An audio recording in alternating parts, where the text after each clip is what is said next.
أعوذ بالله من الشيطان الرجيم بسم الله الرحمن الرحیم۔ السلام علیکم۔ آج کی ویڈیو میں آپ کے ساتھ شیئر کروں گی سحری کے فضائل و برکات احادیث کی روشنی میں۔ تو سحری کی اہمیت اور اس کی فضیلت کا اندازہ اسی بات سے لگایا جا سکتا ہے کہ سحری کھانا سنت رسول صلی اللہ علیہ وآلہ وسلم ہے۔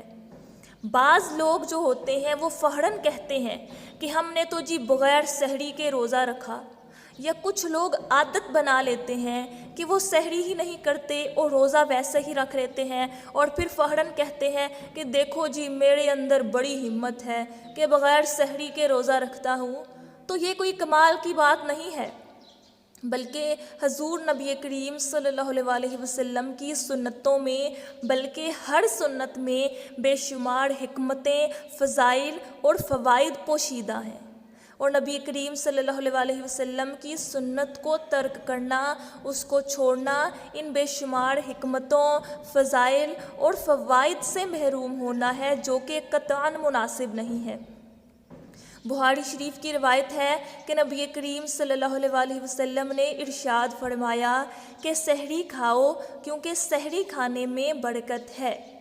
لہٰذا بظاہر ہم کھانا کھا رہے ہوتے ہیں اور اس سے ہمارے کھانے میں کمی ظاہر ہوتی ہے، لیکن اللہ تبارک و تعالیٰ کی عطا سے، اس کھانے کی برکت سے، یعنی کہ سحری کھانے کی برکت سے مزید رزق حاصل ہوتا ہے۔ تو اس طرح سے بھی سحری کھا کے بھی ہم لوگ اپنے رزق میں اضافہ کروا سکتے ہیں اللہ تعالیٰ کی ذات سے۔ طبرانی کی روایت ہے کہ نبی کریم صلی اللہ علیہ وآلہ وسلم نے ارشاد فرمایا کہ سحری کھانے والوں پر اللہ تبارک و تعالیٰ اور اس کے فرشتے درود بھیجتے ہیں۔ اللہ اکبر، اللہ اکبر۔ کتنی بڑی سعادت ہے یہ سحری کھانے والے کے لیے کہ اللہ تعالیٰ اور اس کے فرشتے اس شخص پر، یعنی کہ سحری کھانے والے پر درود بھیجتے ہیں۔ یاد رکھیے کہ درود کی نسبت جب اللہ تعالیٰ کی طرف کی جائے تو اس کا مطلب ہوتا ہے رحمت کا نازل فرمانا، اور فرشتوں کی طرف منسوب کیا جائے اور کہا جائے کہ فرشتے درود پڑھتے ہیں یا بھیجتے ہیں تو اس کا مطلب ہوتا ہے دعائے مغفرت کرنا۔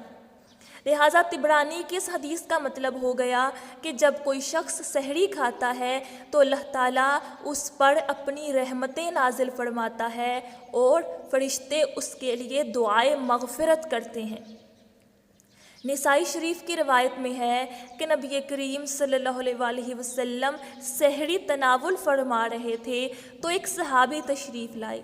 نبی کریم صلی اللہ علیہ وآلہ وسلم نے انہیں ملاحظہ فرمایا اور ارشاد فرمایا کہ سحری کھانا کبھی ترک نہ کرنا، کیونکہ یہ اللہ تعالیٰ کی طرف سے برکت ہے، اس برکت کو ضائع نہ کرنا۔ تو اس روایت سے بھی معلوم ہوا کہ نبی کریم صلی اللہ علیہ وآلہ وسلم کی اس سنت، یعنی کہ سحری کھانے کی جو سنت ہے، اس کی تکمیل میں بہت سے فوائد، بہت سے فضائل، بہت سی حکمتیں پوشیدہ ہیں، بہت سی برکات پوشیدہ ہیں۔ لہٰذا ان سے محروم ہونا مناسب نہیں بلکہ بے عقلی ہے۔ اس کے علاوہ طبرانی کبیر کی روایت میں ہے کہ نبی کریم صلی اللہ علیہ وآلہ وسلم نے ارشاد فرمایا کہ 3 اشخاص کے کھانے پر اللہ تبارک و تعالیٰ کوئی حساب نہیں لے گا۔ 1 روزہ دار، یعنی جب وہ افطار کھائے، 2 سحری کھانے والا، اور 3 سرحد پر گھوڑا باندھنے والا، یعنی کہ جو اپنے ملک کی حفاظت کی خاطر سرحد پر متعین ہو۔ تو یہ ایک بہت افضل عبادت ہے، تو ایسے شخص کے کھانے کا بھی اللہ تعالیٰ حساب نہیں لیں گے۔ ماشاءاللہ، اللہ اکبر۔ تو اللہ تعالیٰ سے دعا ہے کہ اللہ تعالیٰ ہمیں بھی ان لوگوں میں شامل فرمائے اور ہماری زندگی کے ہر رمضان المبارک میں حلال اور پاکیزہ سحری کرنے کی توفیق عطا فرمائے، اور سحری کے فضائل، برکات، فوائد سمیٹنے کی توفیق عطا فرمائے۔ آمین ثم آمین۔ اس کے علاوہ مزید اسلامی ویڈیوز کے لیے میرے چینل کو سبسکرائب کریں اور گھنٹی کے نشان پہ کلک بھی کر دیں تاکہ میری نیکسٹ آنے والی ہر ویڈیو آپ تک بآسانی پہنچ جایا کرے۔ اللہ حافظ اینڈ فی امان اللہ۔